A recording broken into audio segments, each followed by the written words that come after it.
தானம். தானம் அப்படின்னு சொன்னா நம்ம கிட்ட இருக்கக்கூடிய பொருளை அடுத்தவர்களுடைய தேவைக்காக நம்ம கொடுக்கிறது. ஸ்வஸ்வத்வ தியாகபூர்வக பரசத்வாபாதனம் தானம். தானத்துக்கு டெஃபினிஷன் சாஸ்திரங்கள்ல சொல்லப்படுது.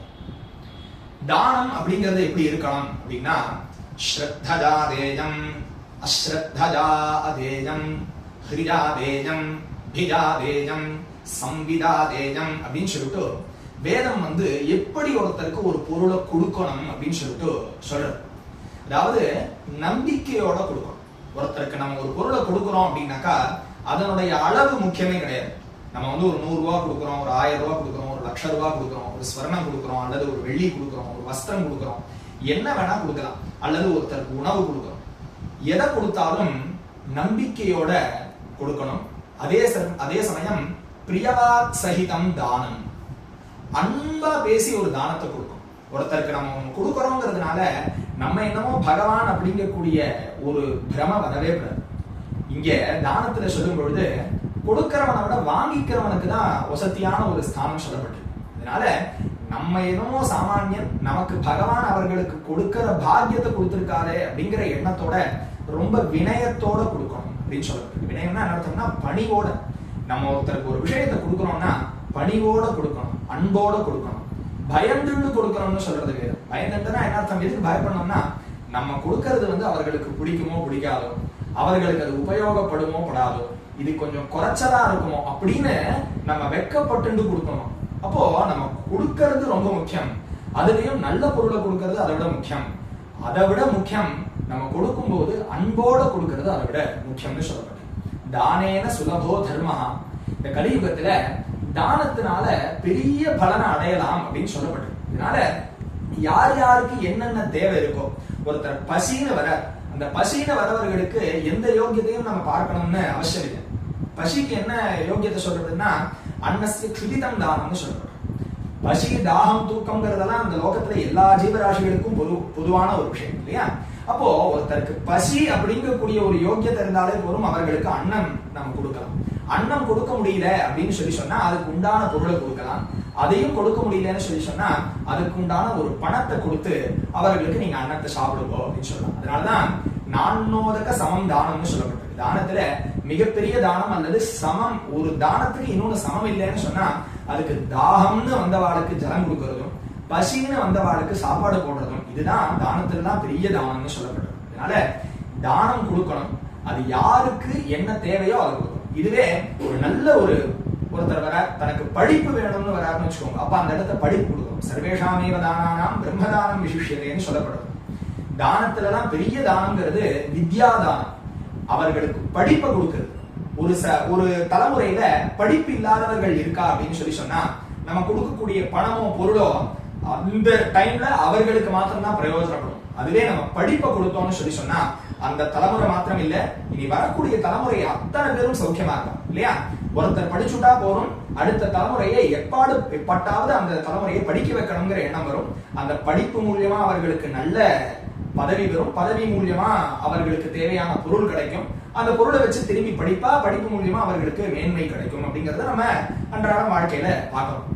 அதனால இந்த இடத்துல சொல்லப்படுறது நல்ல பிரம்மச்சாரி, நிஷ்டையா இருக்கக்கூடிய ஒரு பிரம்மச்சாரிக்கு நம்ம வேதத்தை சொல்லிக் கொடுக்கறதுங்கிற அர்த்தத்துல இந்த இடத்துல சொல்றார். சர்வேஷாமேவ தானானாம் பிரம்மதானம் விசிஷ்யதே. நம்ம லௌகிக்க படிப்பை கூட எடுத்துக்கலாம். யாரோ ஒருத்தர் நல்லா படிக்கணும்னு விருப்பப்படுறா, அவர்களுக்கு நம்மளால முடிஞ்ச ஒரு உதவியா அவர்களுக்கு ஒரு ஸ்கூல் ஃபீஸ் கட்டுறது, இல்ல படிப்பு கொடுக்க முடியல அப்படின்னாக்கா அவர்கள் வஸ்திரம் இல்லாம இருக்கா, அவர்களுக்கு வஸ்திரத்தை கொடுக்கறது, பசி தாகம்னு வர அவர்களுக்கு அந்த பசி தாகத்தை தீர்க்கிற அளவுக்கு அவர்களுக்கு தேவையான பொருளை கொடுக்கறது. அப்படி இதெல்லாம் கொடுக்கறத விட அன்போடையும் பணிவோடையும் நம்ம அந்த தானத்தை கொடுக்கணும் அப்படிங்கிறது ரொம்ப முக்கியமானது. அப்படி இந்த தானத்தை நம்ம பண்றதுனாலேயே எல்லா தேவதைகளும் சௌக்கியமா நமக்கு அனுகிரகம் பண்றது அப்படின்னு சொல்லப்படுது. நம்ம என்ன நினைக்கிறோம் அப்படின்னாக்கா, நம்ம ஒருத்தருக்கு கொடுக்கும் பொழுது அந்த பொருள் நம்ம கிட்ட இருந்து வெளியில போறது அது நமக்கு நஷ்டம்னு நினைக்கிறோம். அப்படி கிடையாது. கிவிங் இஸ் ரிசீவிங்னு சொல்லப்படுது. நீங்க என்னத்தை கொடுக்குறீங்களோ அதை விட 2 மடங்கு உங்களுக்கு திரும்பி வரப்போறதுங்கிறத நீங்க ஞாபகம் வச்சுக்கணும். வாழ்க்கையில நீங்க அன்பை கொடுத்தாலும் சரி, வெறுப்பை கொடுத்தாலும் சரி, கோபத்தை கொடுத்தாலும் சரி, யாருக்காவது நீங்க தீங்கு விளைவித்தாலும் சரி, அது திரும்பி உங்ககிட்டயே 2 மடங்கா வந்து சேரும் அப்படின்னு நம்ம சாஸ்திரங்கள் சொல்றது. அதனால இந்த இங்கிலீஷ்ல கூட நமக்கு ரொம்ப பிரசித்தமா சொல்றா இல்லையா, கர்மா இஸ் பூமராங் அப்படின்னு சொல்றா. அது என்ன அப்படின்னாக்கா, நம்ம எதை இந்த பிரபஞ்சத்துக்கு கொடுத்தாலும் அது ரெட்டிப்பா திரும்பி நம்ம கிட்டயே வரும் அப்படிங்கறத தெரிஞ்சுக்கணும். அப்படி நம்ம கொடுக்கறத நல்லதா கொடுத்துட்டோம்னா வரப்போறது என்ன அப்படிங்கக்கூடிய பயம் நமக்கு வேண்டாம். அதனால என்னைக்குமே நம்ம கிட்ட இருக்கக்கூடிய பொருளை சரியான இடத்துல யாருக்கு, ஏன்னா இப்ப இன்னொரு விஷயமும் இருக்கு, பாத்திரம் அப்படி அறிஞ்சு நம்ம பிக்ஷ பண்ணணும்னு சொல்லி சொல்றா இல்லையா. அதனால பாத்திரம், இப்போ நம்ம ஏதாவது ஒரு பணத்தை கொடுக்குறோம், அவர்கள் அதை வச்சுட்டு தப்பான விஷயத்துக்கு உபயோகப்படுத்துறாங்கன்னா அந்த இடத்துக்கு நம்ம அவளுக்கு நம்ம சப்போர்ட் பண்ணக்கூடாது. அவர்களுக்கு அதுவே பணம் இல்லாம பசிக்குன்னு வராங்க பொழுது நம்ம அதை பண்ணலாம். அதனால தப்பு பண்றதுக்கு நாமளும் ஹேத்துவா இருந்துட்டோம் அப்படிங்கக்கூடிய பாபமும் வரும்னு சொல்லிட்டு கர்ம விபாக சங்கீதா அப்படிங்கக்கூடிய கிரந்தம் நமக்கு காண்பிக்கிறது. யாரோ ஒருத்தருடைய தேவைக்காக ஒரு பணம் கொடுத்தா அந்த பணத்தை வச்சுட்டு அதை வாங்கிட்டவர் தப்பா அதை பிரயோஜனப்படுத்திட்டார். அவர் பண்ணின பாபத்துல பணம் கொடுத்தவனுக்கும் பங்கு உண்டுன்னு ஆயிடுது. அதனால தப்பு பண்றதுக்கு நம்ம துணை போன மாதிரி ஆயிடக்கூடாது. நம்ம கொடுக்கக்கூடிய தானம் சரியானவர்களுக்கா இருக்கணும், சரியான முறையில அதை பயன்படுத்துறதா அப்படிங்கறத பார்த்து அறிஞ்சு நம்ம அந்த தானத்தை கொடுக்கும் பொழுது அதுக்குண்டான பலன்கிறது அபரிமிதமா இருக்கு. அதனால நம்ம பார்க்கறதெல்லாம் பரீட்சை பண்ணணும் அப்படிங்கிறது அவசியம் இல்லை. அதனால அன்றறிவான் என்னாது அறஞ்செய்க மற்றது பொன்றுங்கால் பொன்றா துணைன்னு வள்ளுவர் சொல்றாரு. இதுக்கு என்ன அர்த்தம்னா, நம்ம என்னமோ ஏதோ ஒரு வயசுக்கு அப்புறம் நம்ம தான தர்மங்கள் எல்லாம் பண்ணிக்கலாம், க்ஷேத்திரங்களுக்கு எல்லாம் போய்க்கலாம் அப்படின்னு நம்ம நினைச்சிட்டு இருக்கோம். நாளைக்கு அப்படிங்கிறது கிடையாது. ஏன்னா நாளை அப்படிங்கிறது இங்க நித்தியமானது கிடையாது. நித்தியம்னா என்ன அர்த்தம்னா, அதாவது சர்வ நிச்சயமா நம்ம நாளைக்கு இருப்போங்கிறது எந்த அஷூரன்ஸும் கிடையாது.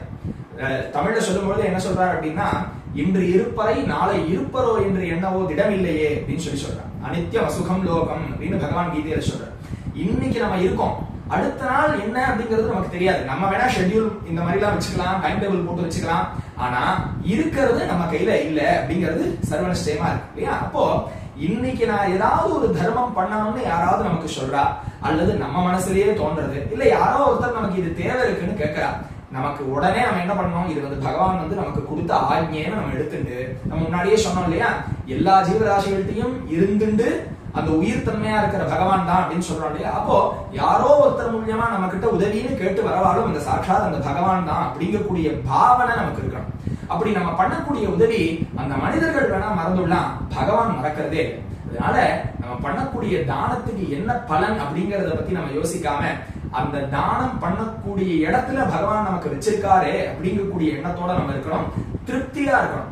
என்னைக்குமே இந்த பணம் பொருள் இந்த மாதிரி விஷயங்கள்லாம், அந்த பகட்டான விஷயத்துக்கெல்லாம் நம்மளோட ரொம்ப உயர்வான இடத்துல இருக்கிறவாளை நம்ம கம்பேர் பண்ணிக்கிறோம். அப்படிலாம் இல்லாம நம்மளை விட ரொம்ப சாமானியர்கள் இங்க இருக்கா, அன்றாடம் உணவுக்கு கஷ்டப்படுறவா இருக்கா, தேவைக்கு உண்டான வசதி கூட இல்லாம உடம்புல உடுத்திக்கிறதுக்கு வஸ்திரம் இல்லாதவா இங்க இருக்கா, தங்கிக்கிறதுக்கு மழை வெயில்னா ஒதுங்கிக்கிறதுக்கு வீடு இல்லாதவா இங்க இருக்கா, வாகனம் இல்லாதவா இருக்கா. அதனால நமக்கு பகவான் இதெல்லாம் கொடுத்திருக்காரு அப்படிங்கும் பொழுது ரொம்ப நன்றி உணர்வோட இருக்கணும். அந்த நன்றி எப்படி காமிக்கணும்னா, நம்மள மாதிரியே இருக்கக்கூடிய மனிதர்களுக்கு நம்ம செய்யக்கூடிய உதவியில காமிக்கணும். அப்படி நம்ம செய்யறதுனால சாட்சாத் அந்த பகவானே திருப்தி அடையறார் அப்படிங்கக்கூடிய எண்ணம் இருக்கணும்.